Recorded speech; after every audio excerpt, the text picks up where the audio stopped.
کبھی کبھی ہمنا کا فون آتا تھا اور مجھے اس لڑکی پہ حیرت ہوتی تھی۔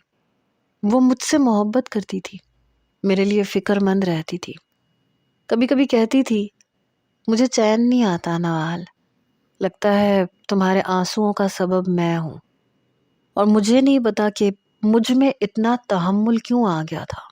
میں کہتی تھی کہ تمہارا کوئی قصور نہیں ہے ہمنا، میں نے قسمت کے فیصلے کو قبول کر لیا ہے، وہ میرا نہیں ہو سکتا، اس لیے جو میری ہر پکار پہ مجھ سے کہتا ہے لبیک یا عبد لبیک، پھر میں کیوں اس کی نہ ہو جاؤں جو کبھی مجھ سے غافل نہیں ہوتا۔ البتہ میں ضرور اس سے غافل ہو چکی تھی۔ میرے سجدے طویل ہونے لگے، میرے اندر ٹھہراؤ آنے لگا، مجھے سکون ملنے لگا۔ اب مجھے تنہائی پریشان نہیں کرتی تھی، کیونکہ مجھے میرے رب کے قریب ہونے کا احساس بے خوف کرنے لگا تھا۔ مجھے اب ہمنا سے جیلسی بھی نہیں ہوتی تھی۔ 9 ماہ کا عرصہ گزر چکا تھا۔ ہمنا نے ایک بیٹی کو جنم دیا تھا۔ جب ہاسپٹل سے واپس گھر آئی تو کہنے لگی نوال میری بیٹی کو تم رکھ لو، مجھے بہت خوشی ہوگی، میں حماد کو منا لوں گی۔ میں نے کہا نہیں، میں کیوں چھوٹی سی معصوم سی بچی کو اس کی ماں سے جدا کروں۔ ہمنا کہنے لگی میں جیسی چلنے پھرنے کے قابل ہوئی میں تم سے ملنے ضرور آؤں گی۔ میں نے اپنے رب سے دل لگا لیا تھا، نمازوں کے ساتھ قضا نمازیں بھی پڑھتی، اپنی کوتاہیوں پہ معافی مانگتی، روتی رہتی، اور اس رونے میں بھی سکون تھا۔ اب تو میں نے حماد کو بھی مانگنا چھوڑ دیا تھا۔ سوچ رہی تھی کہ اسے اس زبردستی کے رشتے سے آزاد کر دوں۔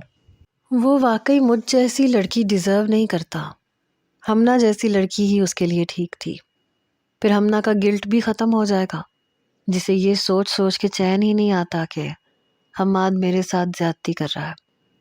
اصل میں تو زیادتی میں نے کی تھی، زبردستی اپنی ضد پوری کرنے کے لیے میں ان دونوں کی زندگی میں طوفان برپا کر چکی تھی۔ مجھے نکل جانا چاہیے تھا تاکہ ہمنا سکون کے ساتھ حماد کے ساتھ زندگی گزار لے۔ میں سوچ رہی تھی کہ جب وہ مجھ سے ملنے آئے گی تو میں اس سے کہہ دوں گی کہ حماد سے کہے کہ مجھے چھوڑ دے، یہ قصہ بھی ختم ہو جائے گا۔ مگر چند روز کے بعد جو خبر مجھے سننے کو ملی، میرے ہوش اڑ کے رہ گئے تھے۔ یوں تو سحر سے میں نے بات چیت چھوڑ دی تھی، مگر اسی نے مجھے بتایا کہ ہمنا اور حماد کا کار ایکسیڈنٹ ہوا ہے۔ حماد کو زیادہ چوٹیں نہیں آئیں، مگر ہمنا کی حالت تشویشناک ہے۔ یہ سن کے میں بھاگی دوڑی ہاسپٹل پہنچی، جہاں سر اور ہاتھوں پہ پٹیاں باندھے وہ آپریشن تھیٹر کے سامنے کھڑا تھا۔ اس کی بیٹی اس کی والدہ کی گود میں لیٹی ہوئی تھی، ندا بھی رو رہی تھی، اس کی والدہ بھی۔ میں ندا کے پاس آئی، میں نے کہا ہمنا کیسی ہے؟ وہ کہنے لگی وہ آپریشن تھیٹر میں ہے، اس کے سر پہ بہت گہری چوٹ آئی ہے، دعا کرو کہ اسے کچھ نہ ہو، خون بہت بہہ چکا ہے اور اس کا بلڈ گروپ بھی نہیں مل رہا۔ میں نے کہا تو میرا خون لے لو، میرا بلڈ گروپ اس سے مل جائے گا، اسے جتنے خون کی ضرورت ہے میں دینے کو تیار ہوں، لیکن خدا نہ کرے کہ اسے کچھ ہو، اللہ کرے اس کی عمر دراز ہو جائے، اسے کچھ بھی نہ ہو۔ میں رو رہی تھی۔ ندا نے مجھے اپنے ساتھ لگایا، اس کی بھی شادی ہو چکی تھی، اپنے شوہر کے ساتھ آئی تھی۔ آپریشن تھیٹر کے سامنے حماد کھڑا تھا، بہت زیادہ بے چین۔ کچھ دیر کے بعد آپریشن تھیٹر کا دروازہ کھلا، سامنے سرجن کھڑا تھا۔ ڈاکٹر راشد میری بیوی، وہ بے چینی سے بولا تھا۔ I am sorry doctor Hammad, she is no more. مجھے لگا جیسے کسی نے میرے پاؤں کے نیچے سے زمین کھسکا دی ہو۔ نہیں، ہمنا نہیں مر سکتی۔ اس کا مسکراتا چہرہ میرے سامنے آنے لگا۔ میں وہیں بے ہوش ہو کے گر گئی تھی۔ ایک وہی تو تھی جو میرے غم میں برابر کی شریک تھی، مجھے میرے رب کی طرف لے جانے والی وہی تو تھی، بے ضرر سی، معصوم سی۔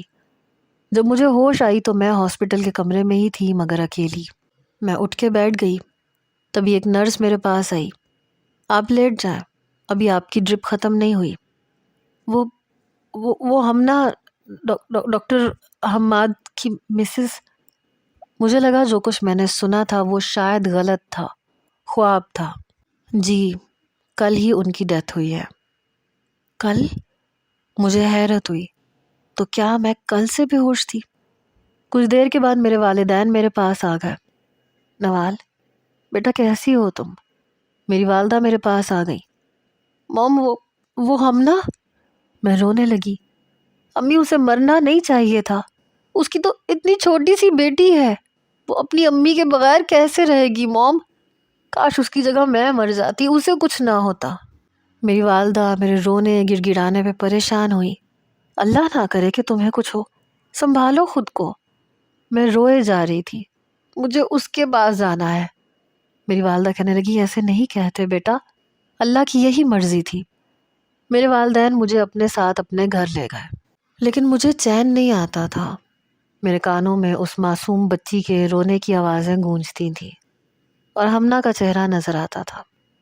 نوال، میری بچی بہت رو رہی ہے، اسے گود میں بھر لو، اسے تمہاری ضرورت ہے۔ میں سوئی ہوئی اٹھ کے بیٹھ جاتی تھی، رو کے اللہ سے دعا کرتی تھی کہ ہمنا کو کیوں بلا لیا، اس کی بچی کا کیا ہوگا۔ اگلے روز میں نے موم سے کہا کہ مجھے حماد کے گھر جانا ہے۔ میرے والدین مجھے حماد کے گھر لے کے گئے۔ ہمنا کے انتقال کو 4 دن گزر چکے تھے۔ جیسے ہی ہم لوگ لاؤنج میں داخل ہوئے تو مجھے بچی کے رونے کی آوازیں آ رہی تھیں۔ میں تیز تیز قدموں سے آگے بڑھی۔ میری ساس اس بچی کو چپ کروا رہی تھی۔ ندا بھی وہیں پہ موجود تھی۔ پتہ نہیں اسے کیا ہوا ہے، چپ ہونے کا نام ہی نہیں لے رہی ہے۔ ندا نے اسے اپنی گود میں لیا ہوا تھا۔ مجھے دیکھ کے وہ کچھ حیران ہوئی۔ تمہاری طبیعت اب کیسی ہے؟ ندا نے پوچھا۔ لیکن میں نے جلدی سے اس بچی کو اپنی گود میں لے لیا، اسے سینے سے لگا لیا۔ عجیب بات یہ تھی کہ وہ چپ ہو گئی۔ میں اسے چومنے لگی۔ ندا مجھے دیکھ کے حیران تھی۔ نوال، تمہارے پاس آتے ہی یہ چپ ہو گئی؟ 3 دن سے ہم سے یہ چپ ہی نہیں ہو رہی تھی۔ میں اس بچی کو چومنے لگی۔ میری ساس کہنے لگی، بیٹھو بیٹا۔ میری والدہ بھی بیٹھ گئی۔ والد البتہ ڈرائنگ روم میں میرے سسر کے پاس بیٹھے تھے۔ تبھی باتوں باتوں میں پتہ چلا کہ رات کو اچانک ہمنا کی طبیعت خراب ہو گئی تھی۔ اس کے پیٹ میں شدید درد اٹھا۔ حماد بچی کو اپنی والدہ کے پاس چھوڑ کے ہمنا کو ہاسپٹل لے کے جا رہا تھا جب اس کی گاڑی کا ایکسیڈنٹ ہو گیا۔ میں بے ہوش ہو گئی تھی، مگر میرے والدین ہمنا کی تدفین پہ پہنچے تھے۔ ندا نے مجھے فیڈر لا کے دیا۔ کہنے لگی، حیا نے 3 دن سے ٹھیک سے فیڈر نہیں پیا، شاید اپنی ماں کی گود کو ڈھونڈتی ہے، تم پلا کے دیکھو، شاید پی لے۔ میں نے اسے فیڈر پلایا تو وہ پینے لگی۔ ندا، بیٹا حماد کو سوپ پلا کے دے دو، ایک تو اس لڑکے نے اپنی بیوی کا غم زیادہ ہی لے لیا ہے، نہ کچھ کھاتا ہے نہ پیتا ہے، 4 دن سے بخار میں پڑا ہوا ہے۔ ندا کہنے لگی، وہ ہمنا بھابھی سے محبت بھی تو بہت کرتے تھے۔ حیا میری گود میں سو چکی تھی، میرے دوپٹے کو زور سے پکڑ رکھا تھا، بالکل میرے ساتھ لگی ہوئی تھی، حالانکہ میں نے اسے پہلی بار پکڑا تھا۔ میں اس کی ماں تو نہیں تھی، پھر بھی پتہ نہیں کیوں وہ مجھ میں اپنی ماں کو تلاش کر رہی تھی۔ حالانکہ وہ میری اولاد نہیں تھی، لیکن پھر بھی مجھے اس پہ ٹوٹ کے پیار آ رہا تھا، رحم بھی آ رہا تھا۔ ندا کہنے لگی، لاؤ اسے مجھے دو، میں اسے کمرے میں لٹا دوں۔ میں نے کہا، میرے پاس ہی رہنے دو، سو رہی ہے، سونے دو اسے۔ میری ساس کہنے لگی، بیٹا کیا تم واپس چلی جاؤ گی؟ میں نے کوئی جواب نہیں دیا۔ کہنے لگی، مت جاؤ، میرے بیٹے کو اور اس ننھی سی جان کو تمہاری ضرورت ہے۔ ہمنا نے ہمیشہ میرا ساتھ دیا تھا اور اس کی بیٹی کو میری ضرورت ہے، تو میں اسے کیسے نہ سنبھالتی۔ میری والدہ کہنے لگی کہ ابھی تو اس کی اپنی طبیعت ٹھیک نہیں ہے۔ میں نے کہا، موم میں ٹھیک ہوں، میں یہیں پہ رہوں گی۔ میری والدہ کچھ دیر کے بعد جا چکی تھی۔ ندا نے مجھے حماد کے کمرے کی طرف اشارہ کیا کہ یہ تمہارا کمرہ ہے۔ میں نے کہا، نہیں، میرا اس کمرے پہ کوئی حق نہیں ہے، تم مجھے کوئی دوسرا کمرہ بتا دو، حیا کو میں وہاں سنبھال لوں گی۔ کہنے لگی، بھائی نے جو کچھ تمہارے ساتھ کیا، ہمیں اس کا بہت افسوس ہے، اور یقین مانو ہم نے کبھی بھی حماد بھائی کا اس بات پہ ساتھ نہیں دیا۔ انہیں ہمیشہ کہا کہ وہ تمہیں یہاں لے کے آئے، جتنا حق ہمنا کا ہے اتنا ہی تمہارا بھی ہے، لیکن ان کی ایک ہی ضد تھی کہ جب تک وہ خود کو بدلے گی نہیں، وہ یہاں نہیں آئے گی۔ بہرحال اس وقت میرے بھائی کی حالت قابل رحم ہے، یہ کہہ کے اس نے مجھے ایک کمرہ دکھایا۔ میں حیا کو وہاں لے کے آ گئی، اسے بیڈ پہ لٹا کے میں اس کے برابر میں ہی لیٹ گئی۔ ندا نے ہی حیا کا سارا سامان لا کے میرے کمرے کی الماری میں رکھ دیا اور وہ خود کمرے سے باہر چلی گئی۔ کہنے لگی کل میں چلی جاؤں گی، میرا شوہر مجھے لینے آ جائے گا، بہتر ہے کہ تم بھائی کو معاف کر دو۔ میں نے کوئی جواب نہیں دیا تھا۔ ندا چلی گئی۔ حیا کو اپنے سینے سے لگا کے میں بھی سو چکی تھی۔ رات کو شاید اسے بھوک لگ رہی تھی، وہ میرے سینے پہ ہاتھ مار رہی تھی۔ میں فوراً سے گڑبڑا سی گئی، شاید وہ مدر فیڈ کرتی تھی۔ میں اٹھ کے اس کا فیڈر پکڑ کے باہر آ گئی، کچن میں جا کے اس کا فیڈر دھویا، اس کے لیے دودھ بنایا۔ جب واپس آنے لگی تو ہائے ہائے کی آواز حماد کے کمرے سے آ رہی تھی۔ میں نے ذرا سا دروازہ کھولا تو اسے دیکھ کے میں حیران رہ گئی۔ 4 دن میں وہ بہت کمزور لگ رہا تھا، رنگت بالکل پیلی لگ رہی تھی۔ میں دروازہ بند کر کے واپس حیا کے پاس آ گئی، جو اپنے دونوں ہاتھ اپنے منہ میں لیے چوس رہی تھی۔ اسے شاید بھوک لگی تھی۔ میں نے اسے فیڈر پلایا تو وہ سو گئی، لیکن مجھے نیند نہیں آئی۔ میں اٹھ کے باہر آئی، ابھی بھی حماد کے کمرے سے ہائے ہائے کی آوازیں آ رہی تھیں۔ میں اس کے کمرے میں چلی گئی، اس کے پاس گئی۔ جیسے اس کی پیشانی کو چھوا تو اسے بہت تیز بخار تھا۔ میں اپنا ہاتھ پیچھے کرنے لگی تو وہ میرا ہاتھ پکڑ چکا تھا۔ ہمنا، مجھے سمجھ میں نہیں آئی کہ میں کیا کہوں اور کیا نہیں، لیکن وہ غنودگی میں تھا، میرا ہاتھ کھینچ کے مجھے اپنے اوپر گرا چکا تھا، اپنے حصار میں لے چکا تھا۔ شاید ہمنا کے تصور میں کھویا ہوا تھا۔ کتنا چاہا تھا میں نے کہ وہ میرے قریب ہو، اور آج ہوا بھی تو ہمنا کے تصور میں۔ میرا دل بڑی زور زور سے دھڑک رہا تھا، اس کا پورا وجود آگ کی طرح دہک رہا تھا۔ مجھے اپنے ساتھ لگائے ہوئے وہ سو چکا تھا، لیکن جیسے ہی وہ گہری نیند میں گیا اس کی گرفت ڈھیلی پڑ چکی تھی۔ میں نے بڑی آہستگی سے خود کو اس سے الگ کیا اور اٹھ کے اپنے کمرے میں آ گئی جہاں حیا سو رہی تھی۔ اگلے روز ندا جا چکی تھی، مگر میری ساس اور حیا میرے پاس ہی تھی۔ حماد کے لیے ناشتہ اپنی ساس کے کہنے پہ میں اس کے کمرے میں لے کے گئی۔ اس وقت وہ جاگ رہا تھا، بیڈ کے کراؤن سے ٹیک لگا کے بیٹھا تھا۔ مجھے دیکھتے ہی اس کے ماتھے پہ بل پڑے۔ تم یہاں کیوں آئی ہو؟ میں نے کہا میں ناشتہ لے کے آئی ہوں۔ میں نے ناشتہ سائڈ ٹیبل پہ رکھ دیا۔ میں نے کہا آپ یہ کر لیں، پھر میں آپ کو میڈیسن دے دوں۔ کہنے لگا میں خود بھی کھا سکتا ہوں، مجھے تمہاری ضرورت نہیں ہے۔ اور تم اس گھر میں کیوں آئی ہو؟ کس سے پوچھ کے آئی ہو؟ جاؤ یہاں سے۔ یہ مت سمجھنا کہ ہمنا میری زندگی سے چلی گئی تو تمہاری گنجائش ہے یا تم ہمنا کی جگہ لے لو گی۔ میں نے کہا مجھے ہمنا کی جگہ چاہیے بھی نہیں، آپ ناشتہ کر لیں اور دوائی کھا لیں اور جلدی ٹھیک ہو جائیں تاکہ میں یہاں سے چلی جاؤں، کیونکہ آپ کی بیٹی کو یہاں سنبھالنے والا کوئی نہیں ہے، آپ کی والدہ بیمار ہے، آپ اپنی طبیعت جلدی سے ٹھیک کر لیں۔ یہ کہہ کے میں کمرے سے باہر آ گئی۔ دوپہر کو جب میں اس کے لیے سوپ لے کے گئی تو مجھے دیکھتے ہی اپنا رخ بدل چکا تھا۔ میں نے سوپ سائڈ ٹیبل پہ رکھ دیا اور کمرے سے باہر چلی گئی۔ میں بس اسے کھانے پینے کی ہی چیزیں دیتی تھی۔ اگلے روز جب میں اس کے کمرے میں گئی تو کافی بہتر تھا۔ کہنے لگا تم چاہو تو اپنے گھر جا سکتی ہو، میں اپنی بیٹی کو خود سنبھال لوں گا۔ میں نے کہا ٹھیک ہے، جب آپ مکمل صحت یاب ہو جائیں گے تو میں چلی جاؤں گی، بے فکر رہے۔ میں جانتی ہوں کہ آپ مجھ سے نفرت کرتے ہیں، اس لیے آپ کو مزید میں کسی آزمائش میں نہیں ڈالوں گی۔ یہ کہہ کے میں چلی گئی۔ 10 دن تک وہ کافی بہتر ہو چکا تھا، اپنے کلینک جانے لگا تھا۔ اسے کلینک جاتے ہوئے 3 دن گزرے تھے۔ ایک بار وہ آیا تو میں نے حیا کو گود میں پکڑا ہوا تھا۔ لاؤنج میں بس میں ہی اکیلی تھی، تو وہ میرے پاس آیا، میری گود سے حیا کو پکڑ لیا۔ اب تم جا سکتی ہو، میں نہیں چاہتا کہ میری بچی تمہاری گود میں پرورش پائے۔ لیکن اسی وقت میری ساس کمرے سے باہر آ گئی۔ کہنے لگی حماد یہ کیا طریقہ ہے؟ یہ بھی تمہاری بیوی ہے، اور ویسے بھی حیا نوال کی گود کی عادی ہو چکی ہے، ہماری گود میں تو وہ چپ بھی نہیں کرتی کبھی بھی۔ وہ حماد کے پاس جاتے ہی رونا اسٹارٹ کر چکی تھی۔ میری ساس کہنے لگی اسے نوال کو پکڑاؤ، اور بہت کر لی تم نے اپنی من مانی، نوال کا بھی اس گھر پہ اتنا ہی حق ہے جتنا تمہارا، سمجھے نا؟ حیا رونے لگی تھی۔ میری ساس نے حماد کی گود سے حیا کو پکڑا اور مجھے پکڑا دیا۔ میری گود میں آتے ہی وہ چپ ہو گئی۔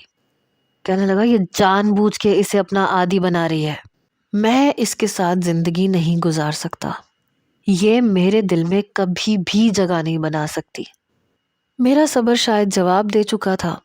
میں نے کہا میں آپ سے کہہ چکی ہوں کہ مجھے آپ کے دل میں جگہ نہیں چاہیے، اور نہ ہی میں ہمنا کی جگہ لینے آئی ہوں۔ میں آپ کو آپ کے کمرے میں نظر بھی نہیں آؤں گی، لیکن حیا میرے پاس رہے گی۔ قسمت نے اس کی ماں کو اس سے چھین لیا ہے، مہربانی کر کے آپ اس سے اس کی ماں کو نہ چھینیں۔ یہ کہہ کے میں حیا کو کمرے میں لے گئی۔ اب یہ تھا کہ جب بھی وہ کلینک سے واپس آتا تھا، میں اسے دیکھتے ہی کمرے میں چلی جاتی تھی۔ چھوٹے موٹے گھر کے کام بھی کرنے لگی تھی، کھانا بھی بنانے لگی تھی، کیونکہ میری ساس بیمار رہتی تھی اور گھر میں ملازمین سے کھانا نہیں پکوایا جاتا تھا۔ میری رات بھر سکون سے مجھے نیند نہیں آتی تھی۔ میں جائے نماز پہ نوافل پڑھتی رہتی، اپنے رب کے حضور روتی رہتی۔ مجھے اس کے سامنے رونے میں بھی سکون ملتا تھا۔ کبھی کلام پاک کی تلاوت کرنے لگتی۔ دوپٹہ ہر وقت میرے سر پہ رہنے لگا تھا۔ کھانا کھاتے ہوئے کئی بار میری ساس اور سسر نے میرے کھانے کی تعریف بھی کی تھی۔ کہنے لگے کہ بیٹا تمہیں تو کبھی بھی کچھ بھی بنانا نہیں آتا تھا، اب تم کیسے اتنے مزے کا بنا لیتی ہو؟ میں نے کہا بس اللہ کا ذکر کرتی رہتی ہوں، کھانے میں ذائقہ خود بخود آ جاتا ہے۔ لیکن پتہ نہیں کیوں آدھا کھانا چھوڑ کے حماد اپنے کمرے میں چلا گیا۔ میری ساس میری طرف دیکھنے لگی۔ میں نے کہا امی میں نے آپ سے کہا بھی تھا میں اپنے کمرے میں کھا لیا کروں گی، ایک رات کا ہی تو کھانا وہ کھاتا ہے، میری وجہ سے وہ اٹھ کے چلے گئے۔ کہنے لگی کوئی بات نہیں، اسے عادت ہونی چاہیے، تم اس کی فکر نہ کرو۔ بہرحال وقت گزرنے لگا۔ میں حماد کے سامنے نہیں آتی تھی، لیکن اس کے سارے کام کر دیا کرتی تھی۔ گھر کے کافی معاملات میں سنبھال چکی تھی، لیکن اب میں نے نوٹ کیا تھا کہ وہ مجھے دیکھنے لگا تھا۔ کھانے کے دوران بھی اس کی نظریں مجھ پہ ہوتی تھیں، لیکن میں ایک بار بھی نظر اٹھا کے اسے نہیں دیکھتی تھی۔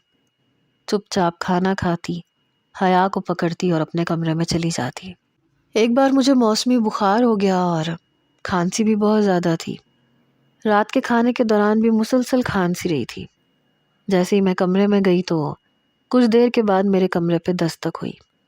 دروازہ کھلا، سامنے حماد کو کھڑا دیکھ کے میں نے جلدی سے دوپٹہ پکڑا اور اپنے اوپر لے لیا۔ میں نے کہا جی آپ یہاں کیوں آئے ہیں؟ وہ اندر آیا، سائڈ ٹیبل پہ میڈیسن رکھی، یہ کھا لو، میں نہیں چاہتا کہ تمہارے جراثیم میری بیٹی کو لگیں اور وہ بیمار ہو۔ میں نے کہا بہت شکریہ۔ وہ جا چکا تھا۔ میں نے دوائی کھائی اور لیٹ گئی۔ مجھے حیا کی اتنی عادت ہو گئی تھی کہ رات کو جب تک میں اسے اپنے سینے سے نہیں لگاتی تھی مجھے بھی نیند نہیں آتی تھی۔ 2 مہینے گزر گئے تھے۔ میرے ساس اور سسر عمرے کے لیے سعودیہ چلے گئے۔ اب گھر پہ میں اکیلی تھی، کام کی ذمہ داری بھی بڑھ گئی تھی، ملازمین کو مجھے ہی کام بتانا پڑتا تھا، اس لیے کئی بار میں اپنا چہرہ چھپا کے کام بتاتی۔ ایک بار حماد جلدی گھر آ گئے۔ میں اس وقت اپنے دوپٹے سے ہی نقاب کیے مالی کو بتا رہی تھی کہ اسے کیا کیا کرنا ہے۔ مجھے دیکھ کے وہ حیران ہوا تھا، لیکن پھر نظریں چرا کے اندر لاؤنج میں چلا گیا۔ میں اندر آئی تو میں نے کہا کہ آپ کے لیے چائے بنا دوں؟ کہنے لگا ملازمہ سے کہو وہ بنا دے گی۔ میں نے کہا ملازمہ یہ کام نہیں کرتی۔ میں نے چائے بنائی اور اس کے سامنے رکھ دی۔ وہ حیا کو گود میں لے کر اسے پیار کرنے لگا۔ کہنے لگا یہ پردہ کب سے شروع کیا تم نے؟ میں نے کہا بس کر دیا۔ کہنے لگا یہی پوچھ رہا ہوں کہ کب سے؟ میں نے کہا بہت وقت گزر گیا ہے۔ کہنے لگا میرے لیے خود کو بدلنے کی ضرورت نہیں ہے۔ میں نے کہا آپ کو شاید کوئی خوش فہمی ہے، میں نے آپ کی خاطر کچھ بھی نہیں کیا ہے، یہ میرے اللہ کا حکم ہے، اور میں بھلا کیوں آپ کی خاطر خود کو بدلوں گی؟ یہ کہہ کے میں کچن میں چلی گئی، رات کا کھانا تیار کیا۔ اب وہ مجھ سے بات کرنے لگا تھا۔ بات کیا کرتا تھا، وہی طنز کے نشتر ہی چلاتا تھا۔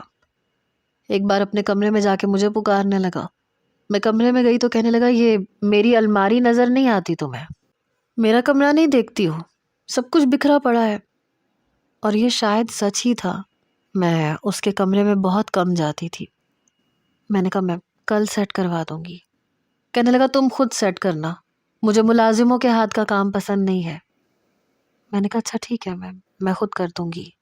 کہنے لگا یہ کپڑے سارے پریس کروا دینا۔ میں نے کہا ٹھیک ہے، اور کچھ؟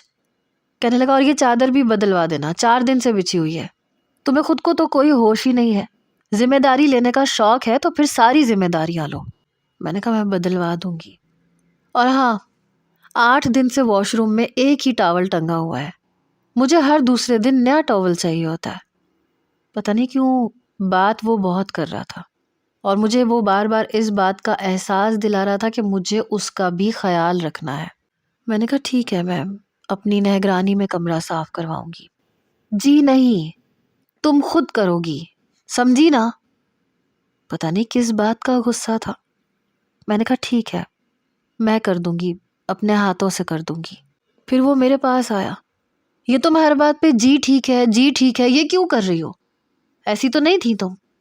دیکھو میں تمہیں بار بار کہہ رہا ہوں ہم نہ بننے کی کوشش مت کرو، اس طرح سے بات مت کیا کرو، سمجھی نا؟ تم کیا چیز ہو یہ میں اچھی طرح سے جانتا ہوں۔ میں نے کہا جی ٹھیک ہے۔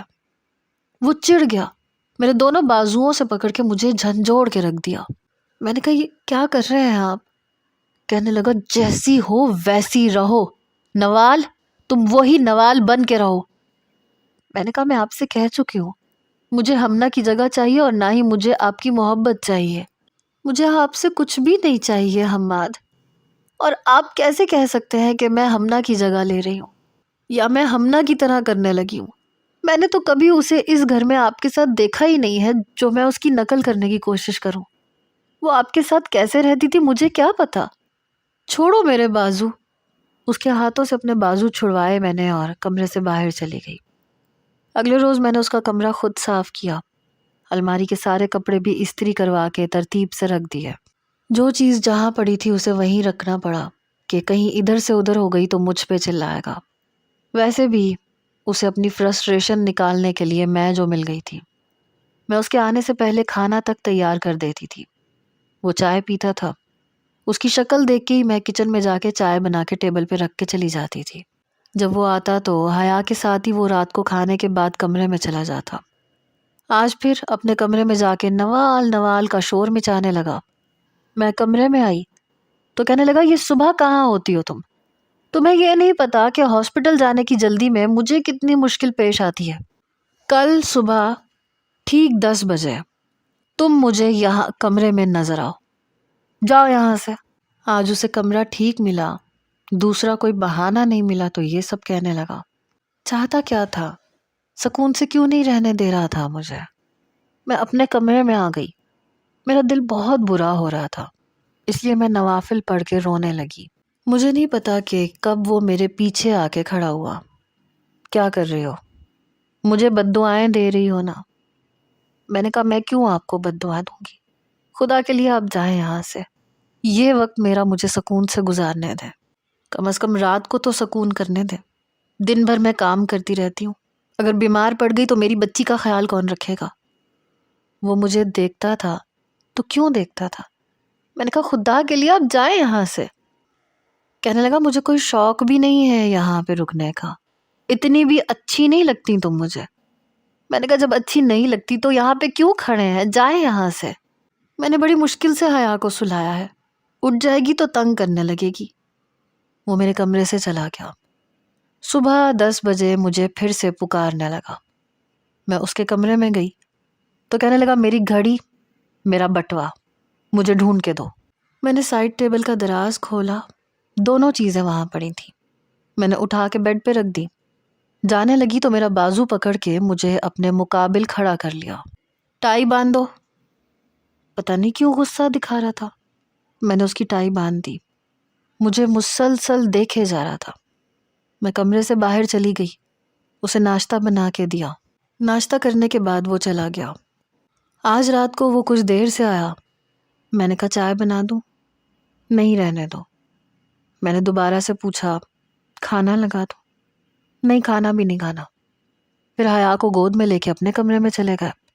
میں نے کھانا کھایا، کچن کی صفائی کی۔ میں اس کے کمرے میں حیا کو لینے گئی تو وہ سو چکی تھی اور اسی کے بیڈ پہ لیٹی ہوئی تھی۔ میں اس کے پاس آئی حیا کو اٹھانے کے لیے تو کہنے لگا کیا تکلیف ہے تمہیں؟ میری بچی میرے پاس اچھی نہیں لگتی تمہیں؟ وہ آج کے بعد یہیں سوئے گی میرے پاس۔ میں نے کہا مجھے اس کے بغیر نیند نہیں آتی۔ کہنے لگا تو میں کیا کروں؟ یہ تمہارا مسئلہ ہے کہ تم اپنی بیٹی کے بغیر سو۔ میں نے کہا ٹھیک ہے۔ یہ کہہ کے میں باہر جانے لگی تو میرا ہاتھ پکڑ کے مجھے بیڈ پہ بٹھا دیا۔ کہاں جا رہی ہو تم؟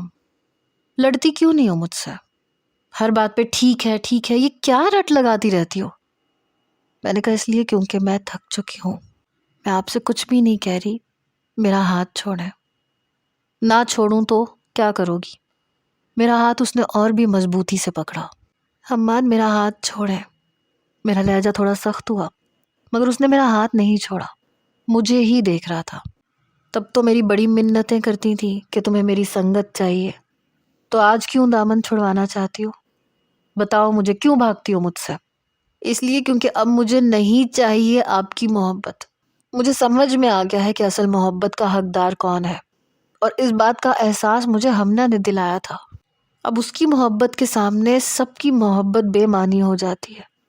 سن لیا جواب میرا، اب چھوڑے میرا ہاتھ۔ وہ بڑے غور سے مجھے دیکھنے لگا۔ نہیں چھوڑوں گا، شوہر ہوں تمہارا، بہت سے حق رکھتا ہوں تم پہ۔ اللہ سے محبت کرتی ہو تو اللہ کے احکام کی پرواہ ہونی چاہیے، شوہر کے حقوق سے بھی واقفیت ہونی چاہیے۔ تم انکار کا حق نہیں رکھتی، سمجھی؟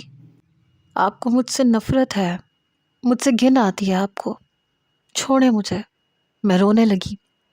جس نوال سے مجھے نفرت تھی وہ تم نہیں ہو۔ میرے سامنے جو نوال بیٹھی ہے وہ نوال یکسر مختلف ہے۔ بہت تھک گیا ہوں نوال، پلیز مجھے اپنے اندر سمیٹ لو۔ آج اس کا لہجہ بہت ٹوٹا ہوا لگ رہا تھا۔ اگلے ہی لمحے مجھے اپنے سینے سے لگا کے بھینچ چکا تھا۔ مجھے معاف کر دو، بہت دل دکھایا میں نے تمہارا۔ یہ میرا کام تھا کہ تمہیں اللہ کی محبت سے متعارف کرواتا، لیکن وہ مجھے ساتھ لگائے روئے جا رہا تھا۔ مجھے معاف کر دو، تمہارا قصوروار میں ہوں۔ رو تو میں بھی رہی تھی۔ پلیز مجھ سے معافی مانگ کے مجھے مزید گنہگار مت کریں۔ میرے دل میں آپ کے لیے ایسا کچھ بھی نہیں ہے۔ اس کے ساتھ لگی میں اس سے کیا شکوہ کرتی جو خود ٹوٹ کے بکھر کے میرے پاس آیا تھا۔ جی تو سب بتائیے کہ کیسی لگی سٹوری؟ ضروری نہیں ہے کہ ہر سٹوری میں رومانس ہو۔ اگر سٹوری میں رومانس نہیں ہوتا تو سٹوری کا مورل اور میسج دیکھ لینا چاہیے۔ اور ویسے بھی رمضان ہے، سٹوری کے میسج پہ بھی دھیان دے دیا کریں۔ بہت شکریہ، اللہ حافظ۔